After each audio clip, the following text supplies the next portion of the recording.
लद्दाख के गलवान घाटी में 15 जून को सैन्य झड़प का 1 साल हो गया। भारत और चीन के सैनिकों के बीच झड़प में 20 जवान शहीद हुए थे। बीते 1 साल में चीन के साथ 11 दौर की बातचीत में खास हासिल नहीं हुआ। भारत ने LAC पर अपने 50,000 सैनिकों को तैनात किया है। हालांकि भारत के कड़े रुख से चीन नरम जरूर पड़ा। दिल्ली में मानसून ने आज से दस्तक दे सकता है। भारतीय मौसम विज्ञान विभाग के मुताबिक अगले 48 घंटे तक दिल्ली और आसपास के बारिश होने के साथ तेज हवाएं चल सकती है, लेकिन मानसून वाली फुहारों के लिए दिल्ली वालों को थोड़ा इंतजार करना पड़ेगा। गौरतलब है कि मौसम विभाग ने इससे पहले मानसून के अपनी तय तारीख से 12 दिन पहले यानी कि 15 जून तक मानसून आने का अनुमान लगाया था। संयुक्त राष्ट्र के उच्च स्तरीय वर्चुअल संवाद में मरुस्थलीकरण, भूमि क्षरण, सूखे पर प्रधानमंत्री मोदी ने अपनी बात रखी। उन्होंने कहा कि भारत में हमने हमेशा भूमि को महत्व दिया है और पवित्र पृथ्वी को अपनी मां के रूप में मानते हैं। भारत ने अंतर्राष्ट्रीय मंचों पर भूमि क्षरण के मुद्दों को उजागर करने का बीड़ा उठाया। संयुक्त राष्ट्र के उच्च स्तरीय वर्चुअल संवाद में मोदी ने कहा कि दुख की बात है कि भूमि क्षरण आज दुनिया के 2/3 हिस्से को प्रभावित करता है। अगर इसे अनियंत्रित छोड़ दिया गया तो यह हमारे समाज, अर्थव्यवस्थाओं, खाद्य सुरक्षा, स्वास्थ्य सुरक्षा और जीवन की गुणवत्ता की नींव को नष्ट कर देगा। लोक जनशक्ति पार्टी के 6 लोकसभा सदस्यों में से 5 ने दल के मुखिया चिराग पासवान को संसद के निचले सदन में पार्टी के नेता के पद से हटाने के लिए हाथ मिला लिया है और उनकी जगह उनके चाचा पशुपति कुमार पारस को इस पद के लिए चुना गया है। पारस को LJP के दल के मुखिया के तौर पर लोकसभा अध्यक्ष ओम बिरला ने मंजूरी दी। LJP के 6 में से 5 सांसदों की बगावत से बैकफुट पर आए चिराग पासवान विवाद के बीच अपने चाचा पशुपति कुमार पारस के नई दिल्ली स्थित घर पहुंचे, लेकिन करीब 1.5 घंटे इंतजार के बाद भी चाचा पशुपति कुमार पारस ने उनकी मुलाकात नहीं हो पाई। उन्हें खाली हाथ लौटना पड़ा। पश्चिम बंगाल की मुख्यमंत्री ममता बनर्जी ने अनुच्छेद 370 को खत्म करने को लेकर बीजेपी पर निशाना साधा। सीएम ममता ने कहा कि 370 हटने के बाद कश्मीर के लोगों को स्वतंत्रता, उनकी मांग और हित उनके कमजोर हो रहे हैं। मुख्यमंत्री ममता बनर्जी ने सोमवार को मीडिया से बात करते हुए कहा, हम किसी को भी पश्चिम बंगाल को बांटने नहीं देंगे। भाजपा नेता और राज्य विधानसभा में विपक्ष के नेता शुभेंदु अधिकारी ने पार्टी विधायकों के प्रतिनिधिमंडल के साथ राज्यपाल जगदीप धनखड़ से कोलकाता में मुलाकात की और बंगाल में हो रही कई अनुचित घटनाओं से अवगत कराया। वह राज्यपाल ने ममता सरकार पर जमकर हमला बोला।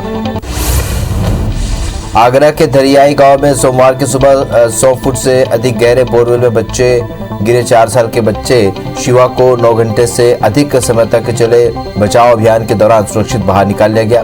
राज्य आपदा मोचन बल के डिप्टी कमांडेंट आनंद ने कहा कि बच्चे को सुरक्षित बाहर निकाल लिया गया और उसकी हालत ठीक है।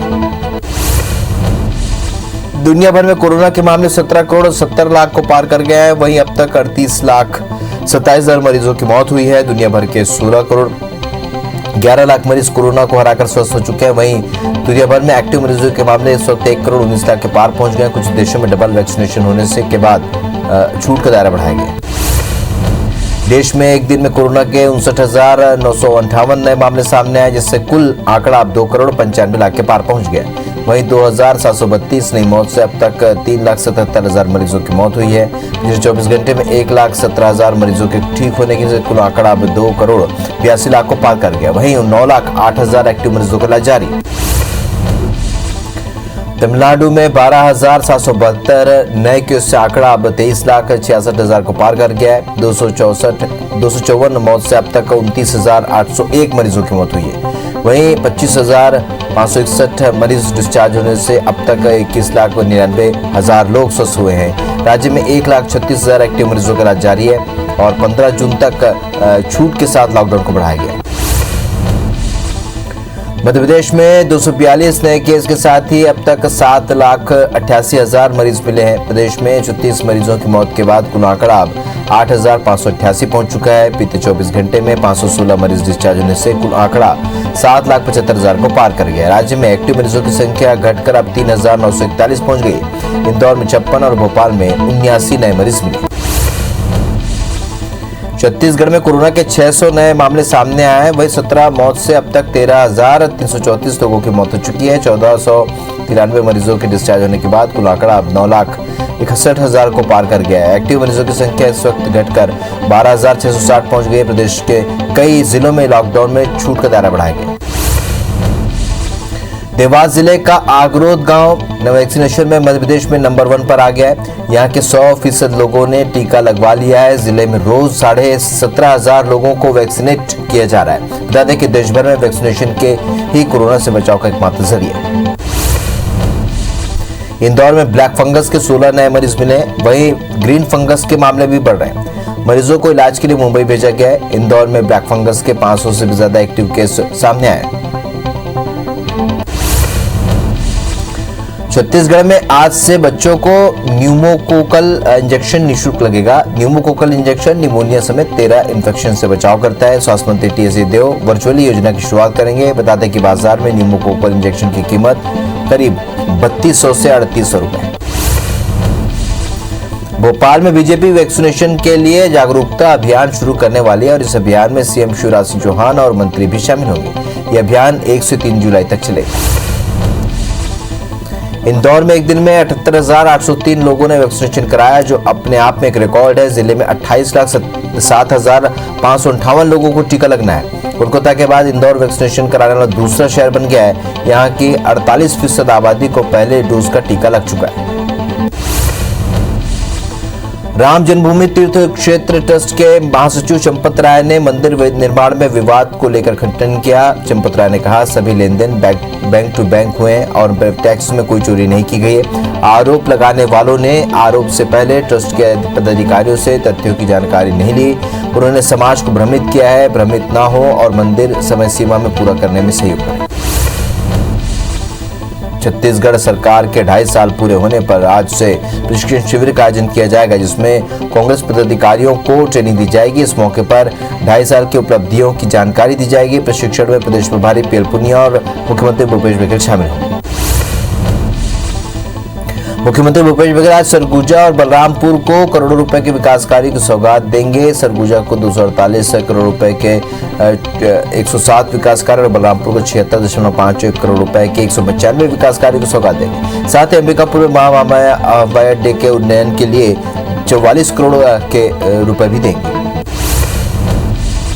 भोपाल में आज शिवराज कैबिनेट की बैठक होगी। बैठक में कई अहम प्रस्तावों को चर्चा के बाद मंजूरी मिल सकती है और इसके साथ ही राज्य सरकार कोविड के दौरान आजीविका प्रभावित होने पर शहरी पत्र विक्रेताओं को राहत राशि के रूप में 60 करोड़ वितरण का प्रस्ताव को मंजूरी दे सकती है। मध्य प्रदेश के पूर्व सीएम कमलनाथ ने ट्वीट कर प्रदेश में हो रहे अवैध रेत खनन पर सरकार को घेरा। कमलनाथ ने लिखा, शिवराज जी, प्रदेश में अवैध रेत खनन के मामले रोज सामने आ रहे हैं। सुरक्षा कर्मियों और अधिकारियों पर जानलेवा हमले हो रहे हैं। शिवराज सरकार पर तंज कसते हुए उन्होंने कहा, न माफिया गढ़ रहे, न टंग रहे, न नप रहे। बालाघाट जिले में सबसे महंगा पेट्रोल और डीजल बिक रहा है, जिसे लेकर अखिल भारतीय राष्ट्रीय कांग्रेस की राष्ट्रीय प्रवक्ता साधना भारती ने भाजपा सरकार पर जमकर हमला बोला। उन्होंने कहा कि महंगाई से आम जनता परेशान है, लेकिन सरकार ध्यान नहीं दे रही। राजनांदगांव में वरिष्ठ कांग्रेस के नेता भवानी बहादुर सिंह ने प्रेस कॉन्फ्रेंस करके केंद्र सरकार और पूर्व की रमन सरकार पर कई आरोप लगाए हैं। उन्होंने पूर्व की रमन सरकार पर आरोप लगाते हुए कहा कि राजनांदगांव जिले में उद्योग की ही पहचान रही है। बीएनसी मिल का जीर्णोद्धार न कर मिल की आरक्षित भूमि को कौड़ियों के दाम में बेच दिया गया। इंदौर में एबीवीपी ने उच्च शिक्षण संस्थानों द्वारा शैक्षणिक शुल्क और परीक्षा शुल्क में कटौती की मांग की। एबीवीपी के प्रतिनिधिमंडल ने देवी अहिल्या देवी के कुलपति को ज्ञापन सौंपकर उचित निर्णय लेने की मांग की। वहीं कुलपति डॉक्टर रेणु जैन ने कहा है कि विश्वविद्यालय ने पहले ही छात्रों के हित में फैसला लिया है। देवास में लॉकडाउन के दौरान बंद दुकानों का बिजली बिल दिए जाने को लेकर प्रदेश कांग्रेस के महामंत्री प्रदीप चौधरी ने विरोध दर्ज करवाया है। प्रदेश कांग्रेस के महामंत्री चौधरी ने दुकानों में जाकर व्यापारियों से बिजली बिल की कॉपी इकट्ठा कर कलेक्टर को अवगत कराया। राजनांदगांव में 2 साल से दुकान का आवंटन नहीं होने पर भारतीय जनता युवा मोर्चा ने नगर निगम का घेराव कर दिया। साथ ही 10 दिनों के अंदर दुकानों का आवंटन नहीं होने पर भूख हड़ताल और चक्का जाम करने की चेतावनी दी है। बता दें कि कमला कॉलेज के समीप फुटकर व्यापारियों के लिए दुकानें बनाई गई। कटनी जिले की शासकीय कन्या महाविद्यालय में कार्यरत जनभागीदारी अतिथि विद्वानों ने बिना सूचना के कार्य मुक्त किए जाने पर धरना दिया। जनभागीदारी अतिथि शिक्षकों ने इसके पहले भी मुड़वारा विधायक संदीप जायसवाल और जिला प्रशासन से बहाल करने की मांग की है, लेकिन अब तक उन्हें बहाल नहीं किया गया। टूल किट मामले में बिलासपुर हाई कोर्ट से पूर्व सीएम रमन सिंह और समित पात्रा को अंतिम राहत मिल गई है। कोर्ट ने अगली सुनवाई तक के लिए एफआईआर की कार्रवाई पर रोक लगा दी है। केंद्र सरकार के खिलाफ कांग्रेस के टूल किट प्रकरण में शिकायतों के बाद मामला हाईकोर्ट पहुंचा है। बिलासपुर हाईकोर्ट ने इंटरव्यू के बाद नामित किए गए वरिष्ठ अधिवक्ताओं के नामों की सूची जारी कर दी है, जिसमें वरिष्ठ अधिवक्ता किशोर भादुड़ी, प्रफुल्ल एन भारत, सतीश चंद्र वर्मा, राजेश श्रीवास्तव समेत 12 वकीलों के नाम शामिल हैं। कोविड मरीजों के शवों के अंतिम संस्कार में असम्मान की खबरों के बीच बिलासपुर हाईकोर्ट ने इस पर महत्वपूर्ण गाइडलाइन दी है। कोर्ट ने कहा कि शवों को दफन या फिर दाह संस्कार सभ्य और सम्मानजनक तरीके से किया जाए, क्योंकि सम्मानपूर्वक दफनाने या दाह संस्कार करने का अधिकार संविधान के जीवन के अधिकार में शामिल। भोपाल स्थित देश की दूसरी सबसे बड़ी अत्याधुनिक सेक्स सॉर्टेड सीमन प्रोडक्शन प्रयोगशाला के वैज्ञानिकों को बड़ी सफलता मिली। यहाँ गिर प्रजाति की गाय ने पहली बार थार पारकर बछड़े को भ्रूण प्रत्यारोपण तकनीक से जन्म दिया है। राज्य पशुधन विकास निगम ने दुग्ध क्रांति क्षेत्र में से बड़ी सफलता माना है। भोपाल में सभी को वैक्सीन आसानी से लग जाए, इसके लिए जिला प्रशासन स्वास्थ्य महकमे के साथ मिलकर नई कोशिशें कर रहा है, ताकि कोई भी वैक्सीन लगवाने में छूट न जाए। शहर के दिव्यांगों के लिए खास कैंप का आयोजन किया गया। शहर के ड्राइव-इन वैक्सीनेशन सेंटर में इसकी शुरुआत हुई है। राजधानी भोपाल में 7000 ऐसे पेड़ हैं जो बड़ी दुर्घटनाओं का कारण बन सकते हैं। 5 दिनों में ही पेड़ गिरने की 70 से भी ज्यादा शिकायतें दर्ज कराई गई है और 1 दर्जन से अधिक लोगों के आशियाने उजड़ गए। इसके बाद भी अफसरों की नींद नहीं खुली। जिम्मेदारों का कहना है कि शिकायतों का पहले परीक्षण किया जाता है। सागर नगर निगम में जर्जर बिल्डिंग तोड़ने में गंभीर लापरवाही सामने आई है। वर्णी कॉलोनी में 5 मंजिला बिल्डिंग कमजोर होकर तिरछी हो गई थी, लेकिन कर्मियों ने जल्दबाजी में पोकलेन से तार बांधा और इसे गलत दिशा में मोड़ दिया, जिससे बिल्डिंग पड़ोस के मकान में जा गिरी और वहीं मकान मालिक ने मुआवजे की मांग की। इंदौर एसटीएफ पुलिस द्वारा की गई 3 किलो 75 ग्राम गोल्ड और 1 करोड़ नकदी जब्ती मामले में डीआरआई की टीम और इनकम टैक्स विभाग की टीम को भी सूचना दी है। वहीं एसटीएफ को डीआरआई की ओर से कार्रवाई के लिए पत्र भी प्राप्त हुआ है। दरअसल 2 दिन पहले पूर्व एसटीएफ की टीम ने एरोड्रम क्षेत्र में कार्रवाई करते हुए बड़ी मात्रा में सोना और 1 करोड़ नकदी बरामद किया था। बलरामपुर के रजखेता में एक तेज रफ्तार पिकअप वाहन से बाइक सवार दंपति को जोरदार टक्कर मार दी, जिससे पति की मौत हो गई, जबकि एक महिला को गंभीर हालत में इलाज के लिए अस्पताल में भर्ती कराया गया। पुलिस ने वाहन को जब्त कर ड्राइवर के खिलाफ मामला दर्ज कर दिया। पन्ना जिले के पुराना गांव में बॉक्साइट कंपनी के मलबे में दबने से एक मजदूर की मौत हो गई। बताया जा रहा है कि मजदूर काम कर रहा था और इसी दौरान बॉक्साइट से लदा बैग उसके ऊपर गिर गया, जिससे मजदूर की मौके पर ही मौत हो गई। कवर्धा पुलिस ने इंस्टाग्राम पर युवती की फोटो अपलोड करने पर पैसे मांगने वाले आरोपी को गिरफ्तार किया है। आरोपी को गुजरात के मुडेल जिले से गिरफ्तार किया गया, जिसे आईटी एक्ट के तहत न्यायालय में पेश करने के बाद जेल भेज दिया गया। भानु प्रतापपुर में वन विभाग की टीम ने घेराबंदी करते हुए 2 लाख के सागौन लकड़ी से बने फर्नीचर और एक गाड़ी पकड़ने में सफलता हासिल की है। ये कार्रवाई मुखबिर की सूचना पर की गई। उज्जैन एसपी के नेतृत्व में चलाए जा रहे सघन चेकिंग अभियान के चलते पुलिस को बड़ी सफलता मिली है। उज्जैन पुलिस ने स्मैक के साथ 6 से ज्यादा आरोपियों को गिरफ्तार किया है। पुलिस के पास से पुलिस ने आरोपी के पास से 50 ग्राम स्मैक जब्त किया है। महासमुंद के कोमा खान थाना पुलिस ने टेमरी नाका के पास वाहन चेकिंग के दौरान 11 क्विंटल गांजा बरामद किया है। आरोपी ट्रक में कटहल के बीच गांजा छुपाकर ले जा रहे थे। वहीं पुलिस ने मामले में 2 आरोपियों को गिरफ्तार किया है। मुखबिर की सूचना पर बकलवाड़ा पुलिस ने गोवंश की तस्करी कर रहे 5 आरोपियों को गिरफ्तार किया है। तस्कर 2 वाहन से 20 गाय और 8 बछड़ों को क्रूरता से भरे हुए थे। आरोपियों द्वारा राजस्थान के भीलवाड़ा से इन पशुओं को बेंगलुरु ले जाया जा रहा है। धमतरी जिले के बोरई पुलिस ने एक तस्कर को तेंदुआ के खाल के साथ गिरफ्तार किया है। बोरई पुलिस मुखबिर की सूचना के बाद मारी गांव मैनपुर तिराहा के पास संदिग्ध व्यक्ति को रोककर तलाशी ली, जिसके पास ये तेंदुआ का खाल बरामद हुआ। मैनपाट इलाके से 8 नाबालिग बच्चों को जबरन मजदूरी के लिए बाहर ले जाने वाले 2 आरोपियों को गिरफ्तार किया गया है। साथ ही एक गाड़ी भी जब्त की गई। आरोपी बच्चों को जबरन मजदूरी कराने के लिए जबलपुर ले जा रहे थे, लेकिन जिले के बॉर्डर पर पुलिस ने धर दबोचा।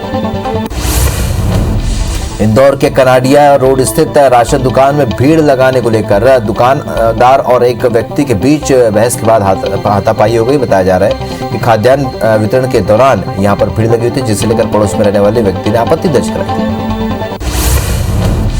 छतरपुर के महाराजपुर में 2 पक्षों में मजदूरी को लेकर लाठी डंडों से जमकर मारपीट की गई। वहीं दोनों पक्षों ने महाराजपुर थाना पहुंचकर रिपोर्ट दर्ज कराई। घटना 12 जून की बताई जा रही है। उज्जैन के चिमनगंज में मेडिकल संचालक से हफ्ता वसूली का मामला सामने आया। गुंडों ने मेडिकल संचालक के साथ मारपीट भी की और मामले की जानकारी देते हुए एएसपी अमरिंदर सिंह ने बताया कि अवैध वसूली को लेकर यह मामला सामने आया था, जिसे लेकर आरोपियों के खिलाफ चिमनगंज थाने में मामला दर्ज किया। बसना के हबे कांटा उप स्वास्थ्य केंद्र के लिए जारी कोविशील्ड वैक्सीन के 30 डोज चोरी होने का मामला सामने आया है। इसकी शिकायत बसना थाने में की गई। शिकायत के अनुसार कोविशील्ड की 3 वायल भंवरपुर से लाई जा रही थी और इसी दौरान अज्ञात चोर ने घटना को अंजाम दिया। बिलासपुर में वैक्सीन को लेकर अफवाह फैलाने वालों पर पुलिस सख्त हो गई है। रेंज के सभी थानों को ऐसे लोगों पर सख्त कार्रवाई के निर्देश दिए गए हैं। साइबर टीम को इसे लेकर खास तौर पर अलर्ट किया गया है। आईजी रतनलाल डागी ने कहा है कि वैक्सीन को लेकर अफवाह फैलाना अभी की स्थिति में मानवता के खिलाफ है। शिवपुरी के सत्तनवाड़ा रेंज में गोली मारकर तेंदुए का शिकार करने का मामला सामने आया।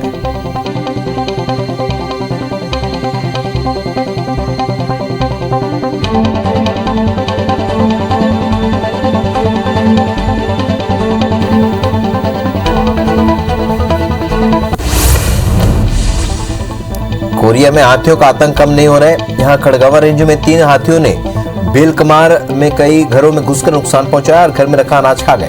हाथियों के आतंक से ग्रामीणों में दहशत का माहौल। कटनी में एक वीडियो इन दिनों सोशल मीडिया में जमकर वायरल हो रहा है, जिसमें एक बीमार व्यक्ति को परिजन खाट पर रखकर अस्पताल ले जाते नजर आ रहे हैं। वीडियो विधायक संजय सतन पाठक के विधानसभा क्षेत्र बरही का है। राजनांदगांव होशंगाबाद के सिवनी मालवा में नर्मदा घाटी के बाबरी घाट पर नाव का पंप खराब होने से 25 से 20 यात्री यहां पर फंस गए। नाव सवार यात्री घबराकर मदद के लिए चिल्लाने लगे। प्रशासनिक अमले ने 1 घंटे की मशक्कत के बाद नाव में फंसे यात्रियों को निकाला है।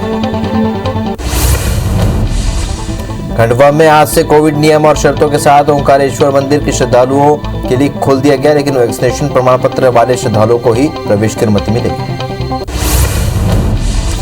कोरबा जिले में हो रही बारिश से जनजीवन अस्त व्यस्त हो चुका है। शहर की सड़कों और बस्तियों समेत घरों में बारिश का पानी भर गया। हसदेव नदी के मुहाने में लगी बस्तियों में ये पानी भर गया। कोरबा में भारी बारिश से हसदेव नदी उफान पर है। दरी डैम के 3 नंबर के गेट खुल गए हैं और भारी बारिश के चलते डैम के गेट को खोलना पड़ा है। बांगो बांध में भी सामान्य से जल स्तर बढ़ गया। जबलपुर में आज शाम आधे शहर को पानी नहीं मिलेगा। वाटर फिल्टर प्लांट में मेंटेनेंस के चलते शटडाउन किया गया। शहर के प्लांट में 33 केवी की लाइन लगाने का काम किया जा रहा है। विश्व रक्तदाता दिवस के अवसर पर सिडवा स्थित कैंप में रक्तदान शिविर का आयोजन किया गया, जहां पर बस्तरिया बटालियन के अधिकारियों और जवानों ने रक्तदान किया।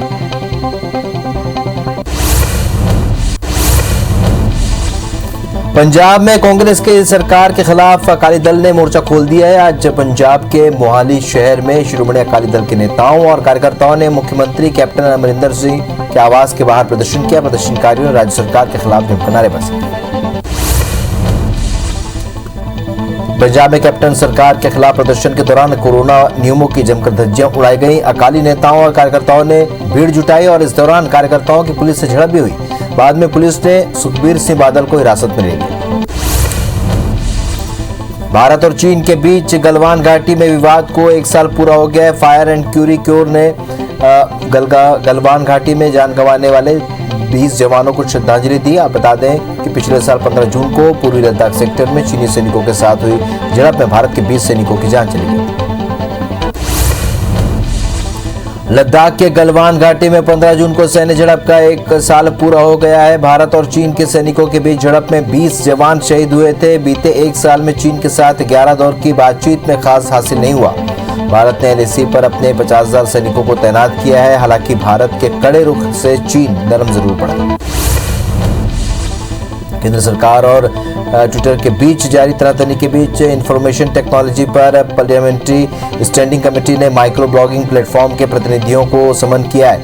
इन्हें 18 जून को कमेटी के सामने पेश होने का निर्देश दिया गया है। इसमें नए IT कानूनों पर चर्चा हो सकती है। बता दें कि कांग्रेस नेता शशि थरूर कमेटी के अध्यक्ष हैं।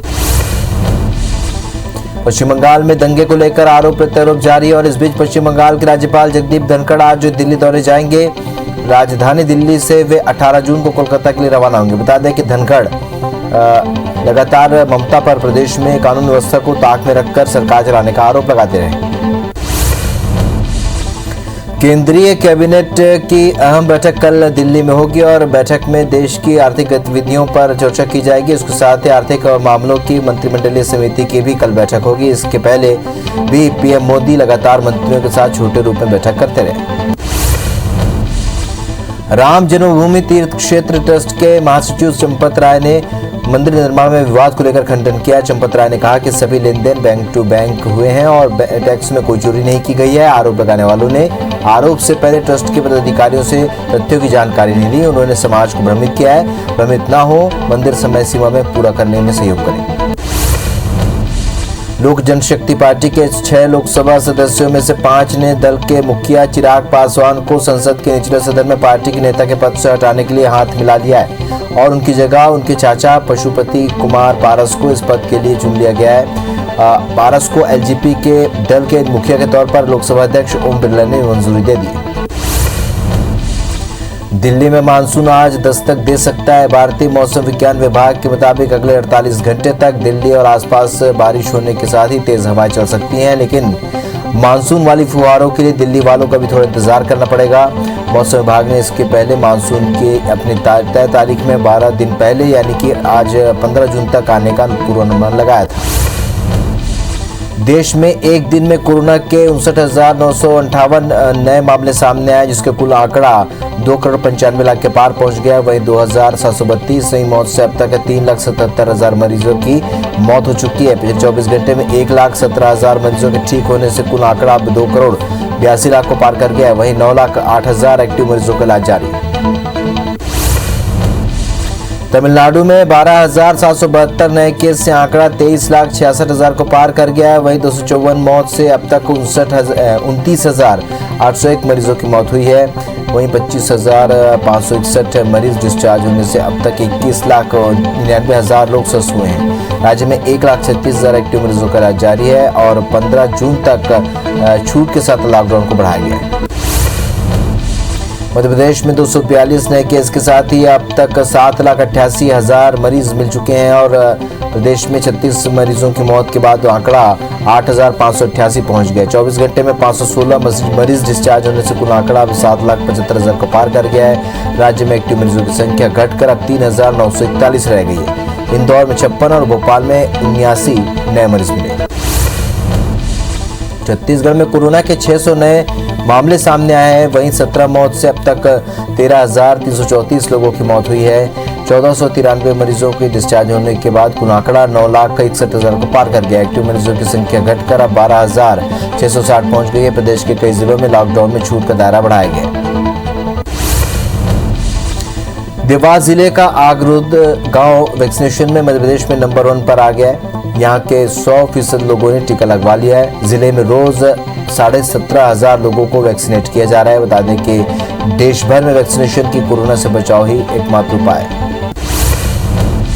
इंदौर में ब्लैक फंगस के 16 नए मरीज मिले हैं। वहीं ग्रीन फंगस के मामले भी बढ़ रहे हैं। मरीजों को इलाज के लिए मुंबई भेजा गया है। इंदौर में ब्लैक फंगस के 500 से ज्यादा एक्टिव केस सामने आए। भोपाल में बीजेपी वैक्सीनेशन के लिए जागरूकता अभियान शुरू करने वाली है और इस अभियान में सीएम शिवराज सिंह चौहान और मंत्री भी शामिल होंगे। यह अभियान 1 से 3 जुलाई तक चलेगा। इंदौर में एक दिन में 78,803 लोगों ने वैक्सीनेशन कराया, जो अपने आप में एक रिकॉर्ड है। जिले में 28,07,558 लोगों को टीका लगाना है। इंदौर वैक्सीनेशन कराने वाले देश का दूसरा शहर बन गया है। यहाँ की 51% आबादी को पहला डोज लग चुका है। बुंदेलखंड में डरे ग्रामीण वैक्सीन लगवाने से बच रहे हैं। स्वास्थ्य अमले की समझाइश के बाद भी गांव वाले वैक्सीन लगवाने के लिए तैयार नहीं है। अस्पताल, एएनएम, आशा कार्यकर्ताओं को वैक्सीन देने की जिम्मेदारी दी गई है। 45 प्लस के पीछे हटने से टीकाकरण लक्ष्य पिछड़ता जा रहा है। प्रेमपुरा, हिनोता, पाठा में वैक्सीनेशन ड्राइव पर असर पड़ा है। भोपाल में चिकित्सा शिक्षा मंत्री विश्वास सारंग का बयान सामने आया है। सारंग ने कहा है कि प्रदेश में कोरोना के केस काफी कम हो चुके हैं। ज्यादातर जिले कोरोना मुक्त हो गए हैं। लगभग सभी गतिविधियों को शुरू कर दिया है। कुछ ही गतिविधियों को लेकर जल्द विचार होगा। चिकित्सा शिक्षा मंत्री विश्वास सारंग का कहना है कि मध्य प्रदेश में तीसरी लहर को लेकर तैयारियां की जा रही हैं। हमारी प्राथमिकता है कि आर्थिक गतिविधियां हों और संक्रमण भी ना फैले। प्रदेश में वैक्सीनेशन की स्थिति अच्छी है और जुलाई में सीएम जन जागरण अभियान की शुरुआत करेंगे ताकि सभी वैक्सीनेशन के लिए आगे आएं। कांग्रेस प्रदेश प्रभारी पीएल पुनिया ने निगम मंडलों में नियुक्ति को लेकर बयान दिया है। उन्होंने कहा है कि कार्यकर्ता नाराज नहीं है, सहमति में समय लगता है। पुनिया के आला कमान के प्रशिक्षण कार्यक्रम को लेकर कहा कि पार्टी में नियमित प्रशिक्षण चलता रहता है। मध्य प्रदेश की शिवराज कैबिनेट ने कई अहम फैसले लिए हैं। पथ विक्रेताओं के लिए 60 करोड़ की राशि मंजूर की गई है। प्रदेश के गृह मंत्री नरोत्तम मिश्रा ने बताया कि धान के नए उद्योगों के लिए सरकार पॉलिसी लाएगी, साथ ही एथेनॉल के प्लांट लगाएगी।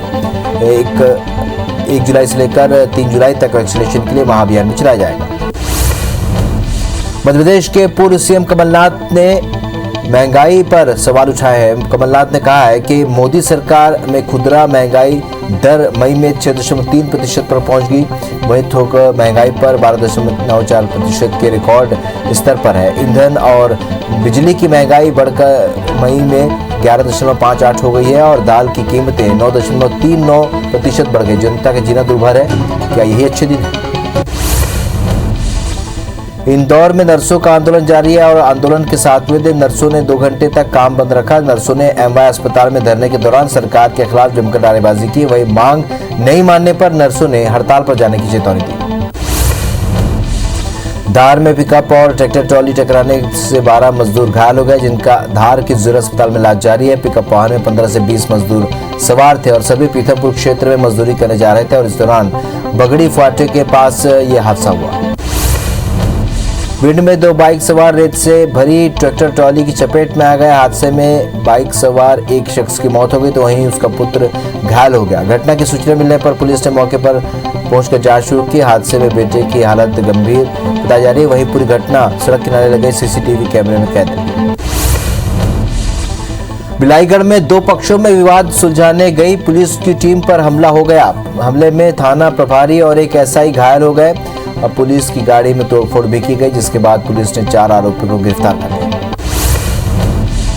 ग्वालियर में ब्रजवासी मिष्ठान भंडार के संचालक से मारपीट का मामला सामने आया, जहां कार की ट्रायल को लेकर हुए विवाद में पड़ोसियों ने संचालक से मारपीट की। संचालक को गंभीर हालत में जय रोग अस्पताल में भर्ती कराया गया है। इधर कोतवाली थाना पुलिस ने मामला दर्ज कर जांच शुरू कर दी। सिंगरौली में सागौन के पेड़ कटने का वीडियो वायरल आया है। इसके बाद डीएफओ ने जांच के आदेश दिए हैं। जंगल माफियाओं ने रेंजर आवास के पास भी सागौन के पेड़ काटकर फॉरेस्ट विभाग को खुला चैलेंज दिया है। जिला मुख्यालय से 70 किलोमीटर की दूर करथुआ रेंज में लाखों के पेड़ काटे गए। महासमुंद में रेत माफिया साकरा में जूक नदी से रेत खनन और भंडारण बेखौफ हो रहे हैं और बेखौफ कर रहे हैं। इसमें जिला पंचायत अध्यक्ष और खनिज विभाग सामने आ गए।